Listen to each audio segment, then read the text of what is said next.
নজর রাখবো পরবর্তী সংবাদে। বাংলাদেশের 56 জন জেলেকে আটক করলো মায়ানমারের নৌসেনা, এমনটাই খবর পাওয়া গেছে। অপহরণ করেছে মায়ানমারের নৌসেনা, সেই অভিযোগ রয়েছে। কিন্তু কি পরিপ্রেক্ষিতে যে বিষয় জানা গেছে, মায়ানমারের জলসীমায় ঢুকে পড়েছিল এই 56 জন জেলে, যার কারণেই তাদেরকে মায়ানমারের নৌসেনার কর্মীরা এই মুহূর্তে তাদেরকে আটক করেছে। বিস্তারিত চলে যাবো, আমাদের সঙ্গে যুক্ত হয়ে গেছে প্রতিনিধি রাজীব দত্ত। রাজীব, কি জানতে পারছো?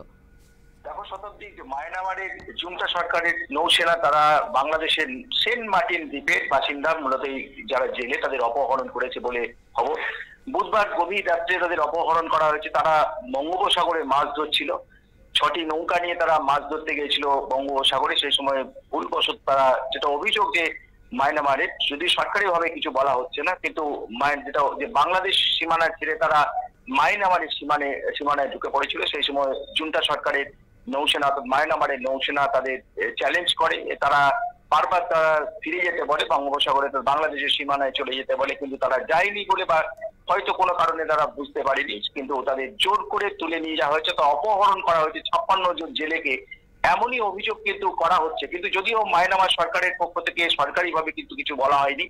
যেটা সেন্ট মার্টিন দ্বীপের এই 56 জন জেলে, তারা অত্যন্ত গরিব, তারা মূলত মাছ ধরেই তারা তাদের জীবন জীবিকা নির্বাহ করেন।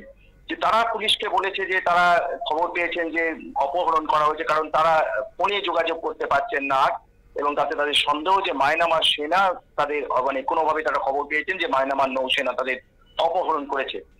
এবং জানো যে গত মাসে এরকম টেকনাফ সীমান্ত দিয়ে নাফ নদী থেকে প্রায় 3টে ধাপে 29 জন বাংলাদেশি জেলেকে তুলে নিয়ে গেছিল রোহিঙ্গা যে বিদ্রোহী সংগঠন যে আরাকান আর্মি।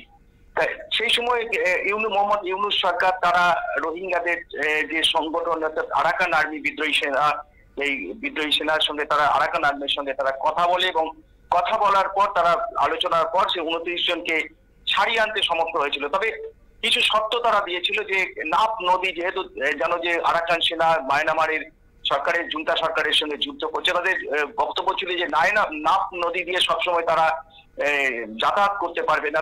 বাংলাদেশ নৌসেনাকে কিন্তু ওই জায়গায় অত্যন্ত রেস্ট্রিক্টেড থাকতে হবে, কারণ নাফ নদী অত্যন্ত গুরুত্বপূর্ণ, এবং সেই জায়গা দিয়ে তারা মায়ানমারের সীমান্তবর্তী নদী, এবং তারা জুন্টা সরকারের যদি কেউ পালায়, অর্থাৎ ওই আরাকান প্রদেশ থেকে যারা পালায় তারা নজর রাখছে। তাই ওই জায়গাটা তাদের অনেকটা নিয়ন্ত্রণ করতে দিতে হবে। যদিও বাংলাদেশ সরকারিভাবে সেটা কিন্তু মেনে নেয়নি, কিন্তু অনেকটাই কিন্তু রেস্ট্রিক্টেড হওয়ার পর যে তারা একটা মৌখিকভাবে বলেছিল যে হ্যাঁ এটা করবো আমরা, তারপরেই 29 জন জেলেকে তারা এই আরাকান আর্মি সেনা বিদ্রোহী সেনা তারা ছেড়ে দিয়েছিল। কিন্তু এটা যেটা হলো যে জুন্টা সরকারের মায়ানমার সরকারের নৌসেনা তারা কিন্তু অপহরণ করেছে সেন্ট মার্টিন দ্বীপের। কারণ জানেন সেন্ট মার্টিন দ্বীপ অত্যন্ত একটা বিতর্কিত দ্বীপ, এবং সেখানে উচ্ছেদও চলছে। সেখানে আমেরিকার একটা ঘাঁটি গাড়বে, সেটা মোহাম্মদ ইউনূসের সঙ্গে একটা চুক্তিও হয়েছে। তো এইরকম অবস্থা সেখানেও একটা, যেমন সেই সেন্ট মার্টিন দ্বীপের যারা বেশিরভাগ মানুষ, সমস্ত মানুষই কিন্তু মৎস্যজীবী। সেই মৎস্যজীবীরা যখন বঙ্গোপসাগরে যান, তারা কিন্তু ইদানিং কিন্তু ওখানে নৌসেনা, মায়ানমার নৌসেনা তারা বিভিন্ন সময় তাদের হ্যারাস করছিল, এমন অভিযোগ হয়েছে। কারণ জানো যে আরাকান আর্মির সঙ্গে মায়ানমার সেনার একটা যুদ্ধ চলছে সেখানে, এবং তার পরিপ্রেক্ষিতে একটা নিরাপত্তাও রয়েছে। তো এই ঘটনা অত্যন্ত উদ্বেগের। যদিও বাংলাদেশের সরকারিভাবে এখনো কিছু বলা হয়নি বাংলাদেশ সরকার কি করছে এই বিষয়টা, কিন্তু যেটা আমি বলি আজকে এই ঘটনা কিন্তু খবর কিন্তু পুলিশকে জানিয়েছে। এই 56 জন যারা অপহৃত হয়েছে যে জেলেরা, তাদের পরিবাররাই কিন্তু পুলিশকে জানিয়েছে, এবং যে তাদের অপহরণ করেছে মায়ানমারের জুন্টা নৌসেনা, তাদের নিয়ে যাওয়া হয়েছে, কোথায় নিয়ে যাওয়া হয়েছে সেসব ব্যাপারেও কিন্তু কিছু বলা হয়নি। তবে বাংলাদেশ প্রশাসন খোঁজ খবর নিচ্ছে যাতে এই 56 জন জেলেকে যারা অপহরণ করা হয়েছে তাদেরকে সুস্থভাবে ফিরিয়ে আনা যায়। তবে এটা উদ্বেগের, বাংলাদেশের ক্ষেত্রে খুব উদ্বেগের, কারণ অত্যন্ত ওই জায়গাটা অত্যন্ত সেন্সিটিভ জায়গা। একদিকে আরাকান আর্মি, একদিকে হচ্ছে মায়ানমার সেনা, অর্থাৎ দুপক্ষের যুদ্ধ চলছে। মাঝে ঠিক পাশেই রয়েছে সীমান্ত, কক্সবাজার থেকে 9 কিলোমিটার দূরে সেন্ট মার্টিন দ্বীপ।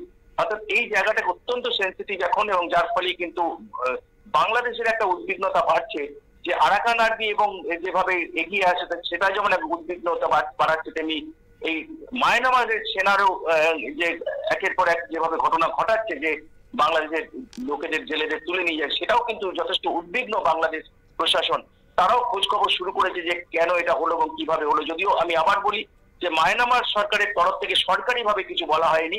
এই দাবি কিন্তু করছেন যারা অপহৃত হয়েছেন 56 জন জেলের পরিবার, তারাই পুলিশকে বলেছে এবং সেই সূত্রেই কিন্তু সরকারের কাছে, প্রশাসনের কাছে খবর এসেছে এবং বাংলাদেশ প্রশাসন এই নিয়ে খোঁজ খবর শুরু করেছে এবং তারা মায়ানমার সরকারের সঙ্গে তারা কথা বলছে। একেবারে রাজীব, ধন্যবাদ। শতাব্দী। আপনারা শুনলেন। এবং কক্সবাজার টেকনাফ বঙ্গোপসাগর থেকে মাছ ধরার সময় ট্রলার সহ কার্যত বাংলাদেশের 56 জন জেলেকে আটক করেছে মায়ানমারের নৌসেনা বাহিনী এবং তারপরে সকাল নাগাদ তাদেরকে ছেড়ে দেওয়া হয়েছে বলেও কিন্তু সূত্রের খবর। নিয়ে নিচ্ছে ছোট্ট একটি বিজ্ঞাপন বিরতির সঙ্গে থাকুন।